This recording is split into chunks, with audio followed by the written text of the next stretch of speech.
Welcome back. Dan Basse and Darren Frye joining us this weekend for our market roundtables. And let's talk about the implosion that we have seen, or the bloodbath in the corn market. We kind of alluded to it before the break, that we have seen maybe some bigger stocks out there as a result of what, Dan? The Brazilian corn crop, or is this the anticipation here of weather and a big crop? Well, it's kind of all of that, if you will, Michelle. It's the Brazilian corn crop. My team down in Brazil, we have an office in Brasilia, it estimates the crop now over 140 million metric tons. And we had a private entity down there really put the crop at 150, which would be 20 million metric tons above USDA. Something happened in Brazil, like in June, that we've got a bunch of rain, which is unusual for that time of year. So it really is filling the crop out nicely. We're looking at the yields that are coming out of Mato Grosso that are record large by about 5 to 7%. So I'm thinking the corn crop in Brazil is a record. The prior record was 137. On top of that, we had a lot of liquidation of the July contracts as we went into first notice day. And then we're seeing farmers selling, a fair amount of farmers selling across the scales as old crop was moving. So all combined gave us a bearish outlook in the market, which again, with favorable U.S. weather, didn't help either. Yeah, Darren, it's been hard to believe that you can see this implosion, especially in old crop corn, with as tight as ending stocks have been. This market is not acting like we're at a 1,365 billion bushel ending stocks number. No, it really isn't. Normally you'd be higher than this. And if you go back to last fall, we were projecting 2.3 for a carryout. We're roughly $1 billion under that. Prices are now cheaper than we were then. So that's really the head scratcher, right? People just are puzzled by that. But I do think, like Dan said, it's a larger safrinha crop. It's the fact that weather is so good. Hey, we're not going to run out. We're going to get to new crop, and that new crop could be quite large the way this weather's playing out.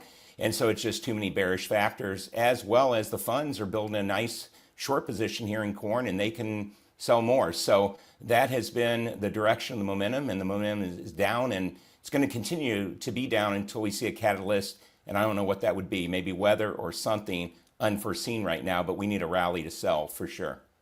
Yeah, Dan, are we looking at sub $4 for corn, do you think, at this point? I mean, and tell me, when you have a 9% stocks to use ratio on old crop corn, where should prices be historically? As I think about it, if the U.S. weather doesn't have a problem going forward, I don't think we doubt that corn's going under $4. My question is how far? I mean, some of our work suggests down to 350 or 370. Seems a little cheap today, but let's see how Mother Nature treats the crop during the month of July. And Darren, we have not had a good week in the soybean market either. You're below the 100, 200-day moving averages. You're below the levels we traded when we got that RVO news. Is this pressure from weather, or is this about fear of demand going forward? Well, I'd say it's mostly fear of demand, because weather really doesn't come into play in soybeans so you get to the last half of July, and we could still see drier weather that helps trim the yields there like we did last year.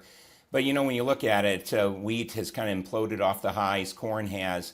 These things trade together, and how are you going to take beans higher when Brazil's probably going to expand acres? And hey, we might have a tight carry out, especially if we lose some acres like Dan said in this June report. But we'll have enough. And what is this RVO as far as, are we going to get the tax credits that favor the blending side of that? Are we going to see us increase crush enough to make up for exports that aren't there if we don't get a deal with China? And so there's a lot of uncertainty still. And I think the path of least resistance for soybeans is clearly lower for now. Yeah, Dan, do we go sub $10 here fairly soon, especially if we don't get China back in this market?